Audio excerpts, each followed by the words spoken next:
Welcome to Face2Face. This is a show about change and about what's next. It's a show that wants to ask questions, peel back the layers of our average everyday experience, and go beyond scratching the surface.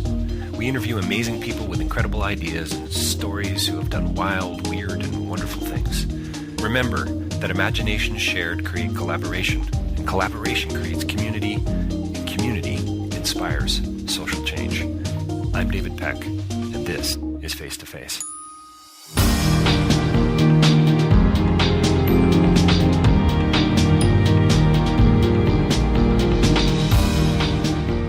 So my next interview is with Australian filmmaker Stephen McCallum, who is here at the Toronto International Film Festival to premiere his new film, 1%. Unfortunately, we didn't get a chance to actually talk with the cast. They were in another room, in another television interview. This is a film about motorcycle gang violence. That's a real, that's a serious oversimplification. But this is a film about loyalty and betrayal, about family, and about the power of friendship, and about belonging, and about this sense of finding our way home, in a sense. And it's told within a very realistic, violent setting of motorcycle gangs in Australia. And it's a story about people who are looking for a family who don't really have a family in the first place. And I think this sense of loyalty and of friendship and of finding our way home is really a central theme. You're going to really enjoy this interview with Stephen in this really compelling, engaging, and entertaining film called 1%. DavidPeckLive.com for more information about my speaking and my writing, and also face2facelive.ca for more interviews there about the film festival, but also about issues that matter and social change, and rabble.ca too, where Face2Face is hosted.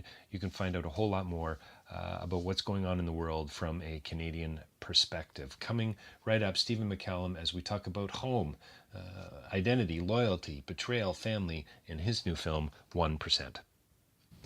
Well, welcome to Face2Face. We're joined by a very special guest today, Stephen McCallum. He's a filmmaker and a director straight from Australia, I think, just off the plane. Yeah. You're here today at the Toronto International Film Festival. Stephen, thanks. Thank you, David. No, it's a pleasure to be here. So the film is 1%. Congratulations. Thank you. And it premiered last night? It did, yeah. It's, to thunderous applause. What was the reaction like? It was really, there was a really great positive reaction. The theatre was sold out, and there was a big line outside of rush tickets, which I'm told is really good. So yeah, I couldn't be more happy with the response. Lineups outside are always a good sign. Yeah. It's absolutely. Yeah, so. Yeah, that's really good, and Sunday's screening is also sold out. So there's a good response and nice buzz about the film, which is good. So it seems to me one of the reasons I love film is that usually what you see up on screen is not really what the story is all about. There's a whole lot more going on than meets the eye. This is a film about family and about loyalty and about brotherhood and about trust. Trust is the theme for me, for sure, and it's a mob film. Did you know that all going in? Absolutely, yeah. I mean, for me, the thing that I was least interested about with the script was the bikes. Like, I'm not. Right. I couldn't. And yet, that's your establishing shot, right? Yeah, isn't it? And it is, but it's really done in a way. By the way. Yeah, thank you. It's done in a way to show the intimidation of the horde. Like, it's almost like a cavalry shot, really. Right. And the bikes are treated like cavalry in the film.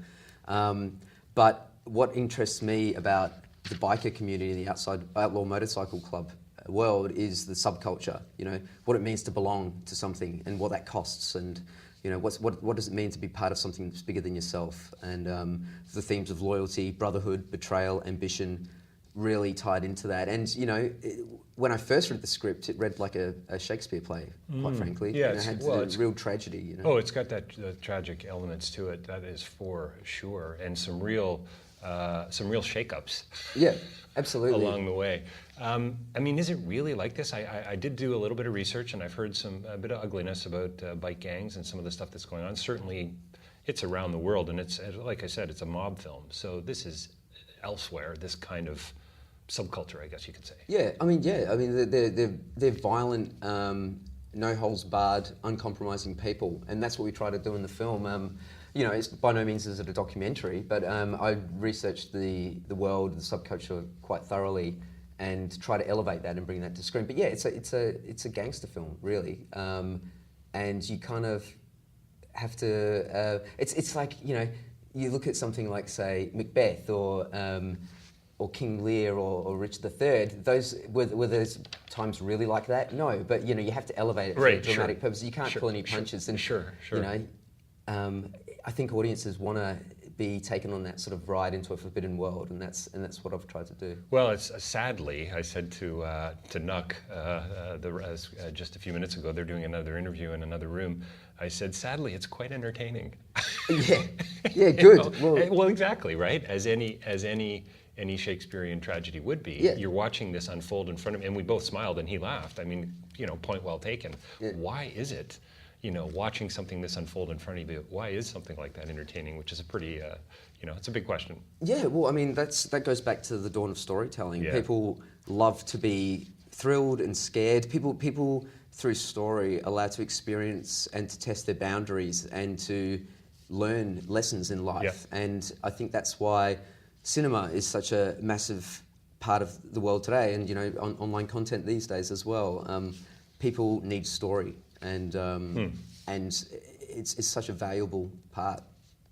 And isn't that kind of, Stephen, isn't that kind of in a way what, you know, your comment about belonging, isn't that kind of what these guys all want, these men and these women? Yeah. They all want a story. They're all teasing out their own story in their own way. It's certainly not a way I hope my kids are going to do it, or that I'm going to do it, or my family has done it. But it's about being accepted, right? It's about being included. It's absolutely. I mean, it's about belonging to something, and because these bikie clubs, we call them bikies. In Australia, biker outlaw motorcycle clubs are a family for people that don't have a family, essentially. And you know, from meeting real people, that's what you see. The main thing that comes through is the sense of brotherhood. These guys will die for each other, and you know, refer to each other as brothers in absolutely every term. You know, it's a bond there, and a loyalty that's unquestionable. But what I wanted to do was to take this world and show that loyalty tested.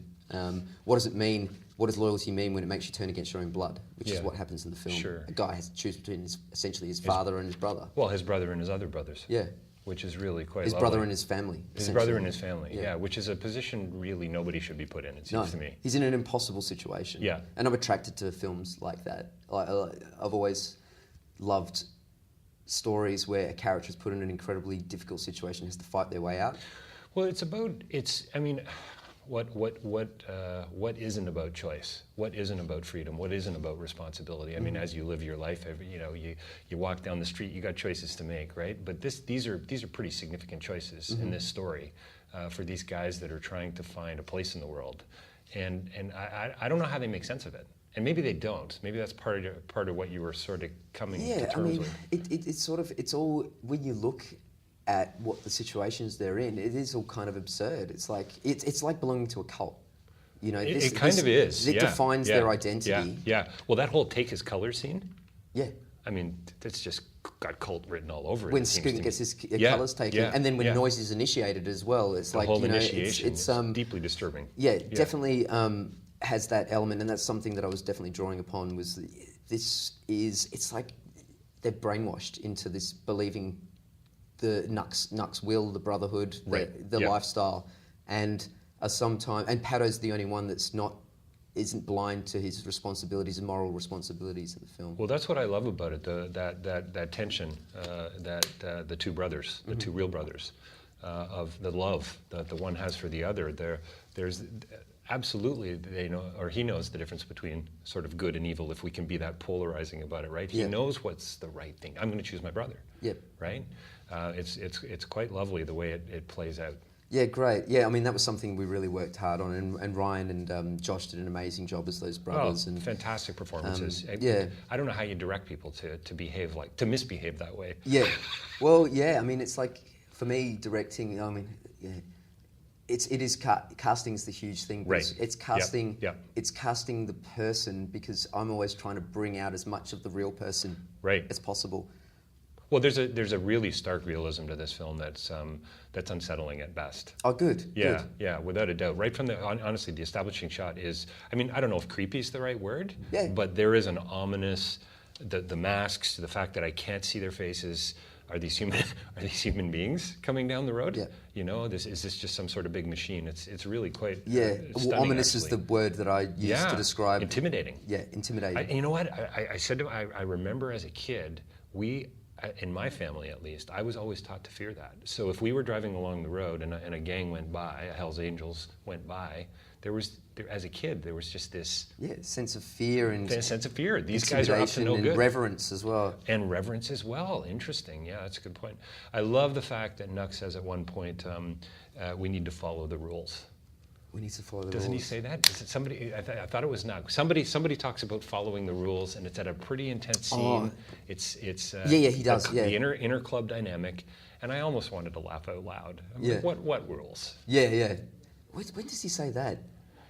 I wrote when I was kill him and save your brother was the line just around the same point. It was that tension between well, it's just trust runs throughout, right? The sense of betrayal runs throughout, the sense of loyalty runs throughout. But I think, I don't remember exactly, but I just laughed out loud because it's like, what are you talking about? Yet it's the rules of his club. There are rules, right? There are things also you when can't. Pato and Nuck talk to each other in the office up in the nightclub. Yeah, maybe that's it. Yeah. It's not just about testosterone either, is it? This isn't just about male ego. The women play a very central role in this film. Are more ambitious, more violent, and just cunning than the men, and play a massive role, and really the driving force between both of the antagonist and the protagonist in this film. We've got two Lady Macbeths in this film. Two Lady Macbeths. Yeah. So do you have more of a, Stephen, is it the melancholic edge that draws you to that Shakespearean tragic element? Yeah, I mean... Or is it just because you're Australian? I'm not too sure. I mean, to me, this just feels like... like a film that I would want to see. And I do. It's the same with music. Like, I like music that's bittersweet. I love films that have tragedy but are also entertaining and thrilling. But I think that, I would hate nothing more for it to just be a simple crime film. I think it has the obligation to speak to broader themes like we've just talked about. Loyalty, betrayal, family, ambition. And that, to me, that makes a story universal because it could appeal to religion, business, familial relationships. Yeah, absolutely. What's the price of ambition when it costs you who you are? And well, the older I get, this idea of trust. I mean, I have a 12 and a 9-year-old, and I work in the nonprofit sector, and this whole idea of trust is just so fundamentally central to everything. You can give trust, you can earn it, and it seems like most of the time in this setting, in 1%, most of these guys and these women are, I think, earning it. I think.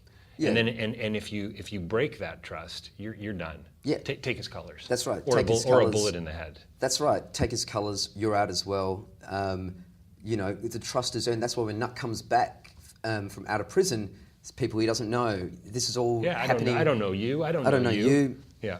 Yeah. And he feels threatened by the young bull coming in and taking his paddock, really. And so he just takes it back with an iron fist, all motivated by Haley. It's just kind of, he's doing this, he's doing that, you need to show the man. Yes. And it's just like, he comes in and just goes bang, and just goes, I'm back. It's quite a good line after he's kicked the shit out of the kid. Typically, I wouldn't go to. Typically, I wouldn't go to women as really strong characters in a motorcycle gang. Maybe that's right. Maybe I'm just. No. I mean, but your characters are so strong, the women in this film, and we can't talk about it too much because it'll get into too many sort of spoilers. But sure. But again, very intentional, no doubt. Oh yeah, absolutely. I mean, that was the main thing that attracted me to the script was like having, and we through the process of workshopping the script really elevated that. Nice. Like I said, we've got two Lady Macbeths, and it's like get those strong female characters there, and we've got two fierce actresses that, and the scenes with those two arguing with each other and are great. Yeah, they're very Haley good. says, "I'm going to kick your fucking teeth in." You don't hear a woman say that to another woman on screen before. I don't know that I have. Yeah. No. Yeah. So and they love playing the roles, and just really proud of both of them. Is it for you? Is it just about power? Do you think? Mob. You think of the classic sort of mob films. The scenes, the violence, the contrast, the crazy juxtaposition. And the Godfather of the baptismal scene, cross-cut with the kicking down 3 or 4, killing them all. Yeah. So that how do you live with? How do you sleep at night? Well, this is it. I You mean, know this what I is mean? the thing, like with any sort of power, I mean, even in the industry we're in, you know, Yes. the power of a filmmaker or the power Right. of an actor, what is the cost of that? You know, you lose your anonymity into, Right. and but you get the rewards of, Yes. you know, Yes. of the fame and the money and the ego that Yeah. comes with that. And so power is a massive part of the film. It's like Nuck wants power.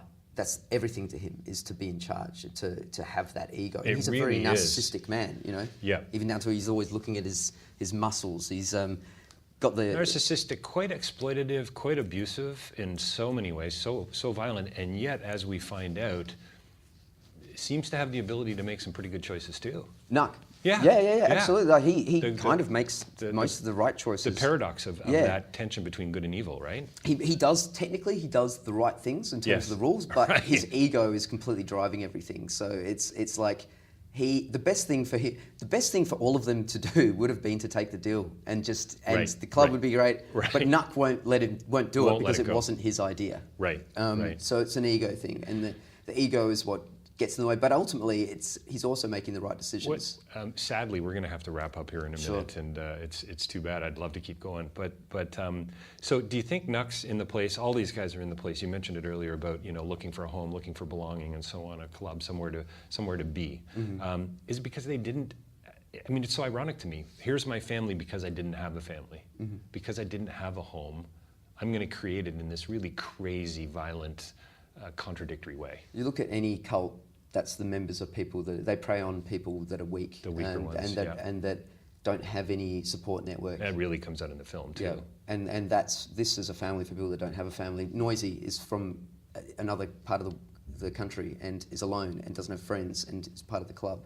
Nuck and Pato and Skink were brought in under Nuck's wing. There's a whole backstory there that's not on the screen. Yeah, but- absolutely, yeah. Well, that's some of the stuff when you see a film, you go, why is this person here? Mm-hmm. Right? And isn't that the power of a great film, to sort of say, what got them here in the Yeah, first place? To and- be so extreme.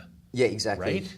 And the film's designed that way, so the audience does have to do a little bit of work to be involved in the filmmaking process, to ask questions of why is this person here? Why is this going on? I think that's what makes a really intriguing film, because then people invent their own backstories. Of course. Seems like there could be a part 2 to this. Yeah, definitely. 2%. That's hilarious. Listen, thanks so much for your time today. No, my pleasure. Real pleasure talking with Stephen McCallum about his new film. World premiere? Yeah, last World night. premiere at the Toronto International Film Festival, 1%. You got to go see it. And I was going to say bring a mop with you. Is that a good idea? It depends what type of mop. What do you mean? That's right. What I for don't your know. sweat or for... That's right. A little sweat, a little blood, a little Yeah, water, yeah. a little, for the bodily fluids. Let's bring How's a that? towel, yeah. Bring a towel. Towel's Yeah. way better because you could probably fit it in your pocket. Yeah. Stephen, thanks a lot. I really, No worries, I my wish, pleasure. Wish we could do. Maybe we can do a part 2, or Sure. when 2%'s done, we'll do a follow-up. Lock it in.